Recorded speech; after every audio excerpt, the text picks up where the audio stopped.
the thought behind how do you design a center, like the entrance, the interiors? And I know you meant you have like 10 years of background, but like how do you do it? So see, over the last 10 years, there is a lot of learning. And learning continues. So every new center, some newer set of learnings are always added. Got it. I think if I would really look at how selection of a property starts also, I think location is one of the most important things for us. And so we go for good locations. Look at Church Street is one of the best locations. A lot of startups, etc. love this. From there, I think now one thing is that we are an operator. So we did not build a building. So every building is different, right? If you look at building as a hardware and we are like an operating system. Now I think what happens is first we have to understand the building. कि ये building का क्या features है, कैसे बनाया है वगैरह, and eventually what is the experience to be built, right? What I really think is I think the entrance से ही लोगों को ना they should feel like they're coming to a beehive, right? So entrance से ही music, you've kind of heard music through the entrance. We kind of had a really nice gate out there, and अंदर से ही ना they should feel like they've entered a place. And also usually what happens, unless a building is 100% managed office, entrance पे हमारा co-working रहता है. So there is the co-working honestly has more vibe. Yes. Correct. Managed office is enterprise, but co-working में vibe है. A lot of freelancers come, lounge areas are there. So entrance पे lounge area, then a coffee area. I think entrance itself should be happening. I think smell of coffee is work. Correct. Right? When you smell coffee, work and coffee is associated. मुझे काफी लोग बोलते हैं like feel कैसे define करते हो? I don't know how you define a feel for a co-working space, but this is the feel, right? What kind of clients do you cater as Beehive, right? For example, in my HQ, we see a lot more on the platform, see a lot more 30-seater, 50-seater, 100-seater clients. And then there are few obviously bigger corporates that are coming in. Do you see something similar in Beehive or some difference? What kind of clientele do you? So I mean, see, historically, when we started back in 2014, it was primarily startups and freelancers who were coming out and using, right? Single-seater, 4-seater requirement, 10-seater requirement, 10-seat का कोई requirement आ गया तो फर्ज it was like a big thing.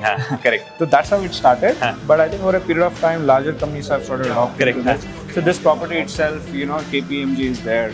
Wow. And we have almost like a full floor taken by an American company called Outcome. Nice. And we have a large deal that has happened in Mumbai, a financial client. Practo has almost like 600 plus seats it does in a different property. So what has happened is today Beehive is able to cater from a 1-seater to our largest client is 900-seater. 900-seater. That's like one center dedicated to them, or? So it's a 1,300 seating capacity center in BKC. It's with 900 clientele area, which is one of the largest deals that have happened in this whole co-working industry. 1,300 seater in BKC. Expensive area, prime property. Are you guys Anurag have your headquarters there? Yeah, I know. It costs a lot. Costs a bomb, but yeah. So what's the story behind the name Beehive, Honeycomb? Very unique, different. Everyone says कि मैं co-working का कुछ बोलूँ, work related बोलूँ. हमने भी MyHQ नाम रखा है अपना. But like Beehive is completely away.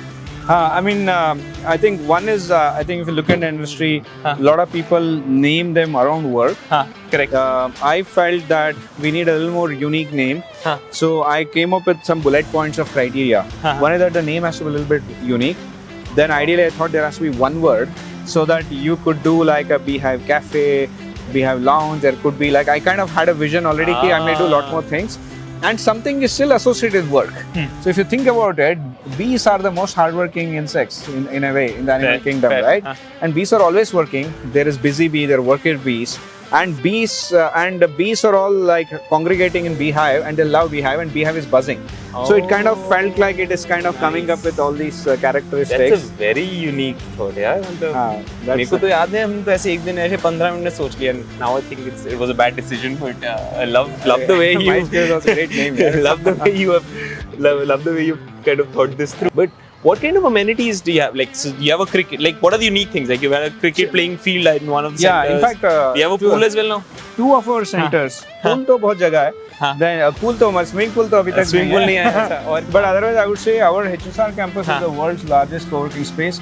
It has got one, box cricket. It has got box football. It has got 2 badminton courts. I would say it has got a gym as well. It has got a terrace garden. It has got a koi pond. It's a large campus with a lot of area as well. It has got like a cafe as well, like a food cart as well.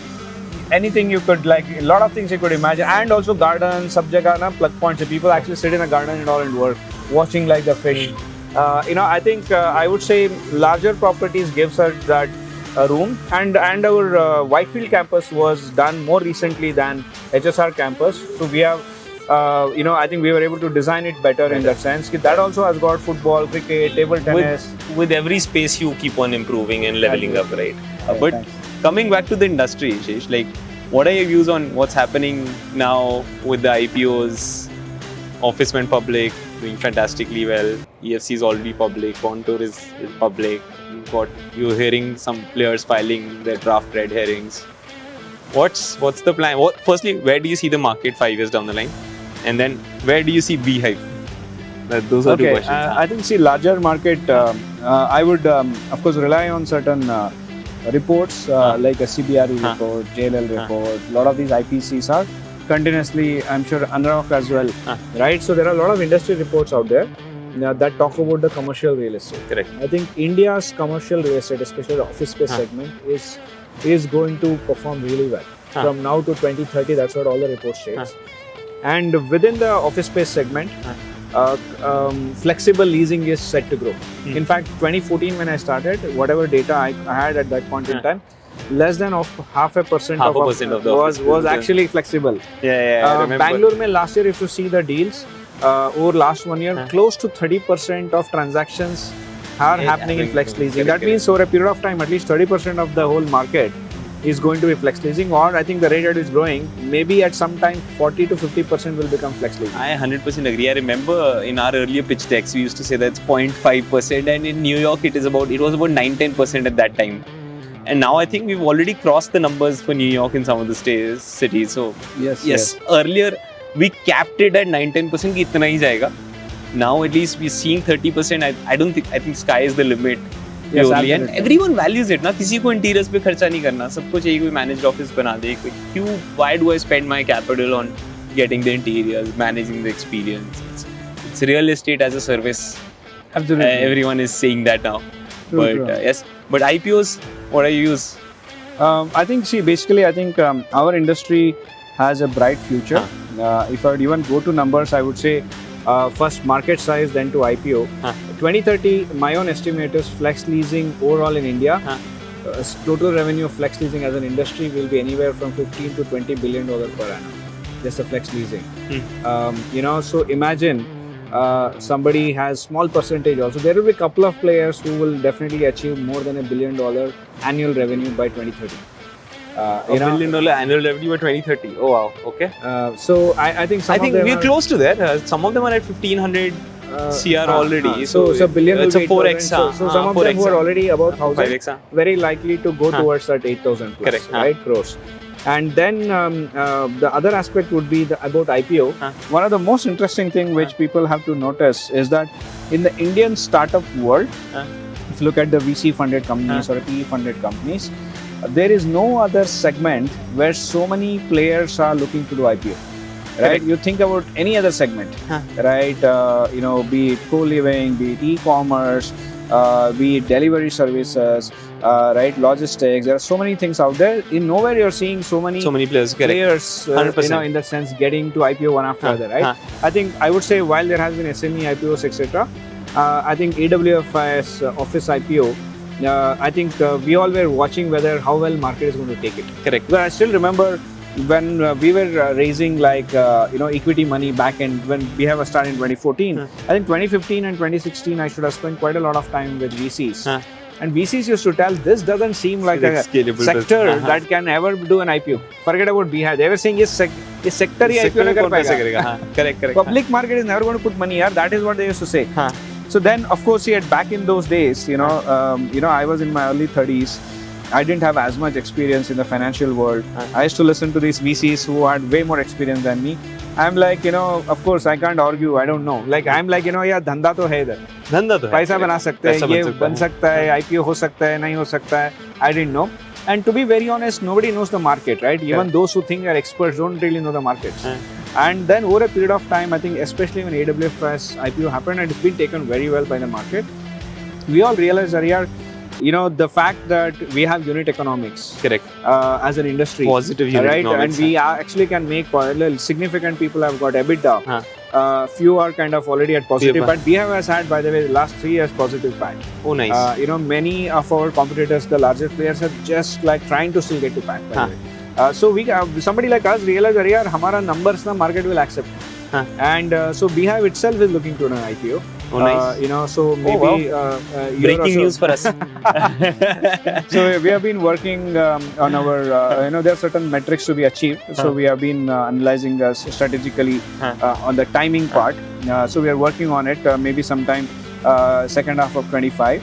Okay. So is what we are looking at. But to be very honest, you know, ki beyond AWFIS, of course, it's a public information. The Smartworks are already filed DRHP. Correct. The DRHP is available for all of us to see.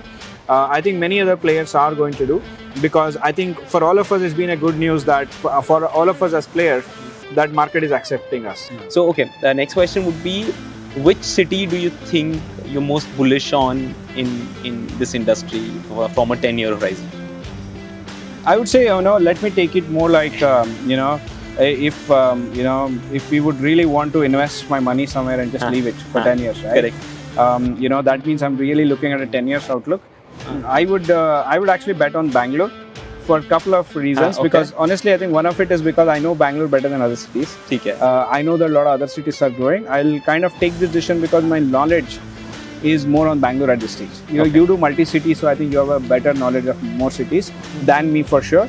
And Bangalore, I still think that has a lot of room, you know, because of its good weather, because of the Correct. airport. A second airport will also come eventually. Yeah. There's you know, there are a lot of good projects that are happening. And Bangalore, I think, still is a safer bet. I don't know. I'm sure there could be other cities that may give higher returns. But I think the safety-wise, you know, risk-adjusted returns of Bangalore, I think, is going to be really good. I would bet on Bangalore. Okay, I have a different answer, but I hear your thought, because at least what I've seen is real estate में a lot of people want to invest somewhere close to them, because तुम्हें भरोसा है, तुम asset देख सकते हो. Absolutely. So you are slightly safer, and you can obviously find the best opportunity in Bangalore. But purely from a market standpoint, I think I am quite bullish on Hyderabad, to be honest. I think from an infra standpoint, it's much better than all the cities right now. It's better planned. A lot of corporates are going out. The weather is also better than Delhi and Bombay, etc. Not maybe better than Bangalore, but still better.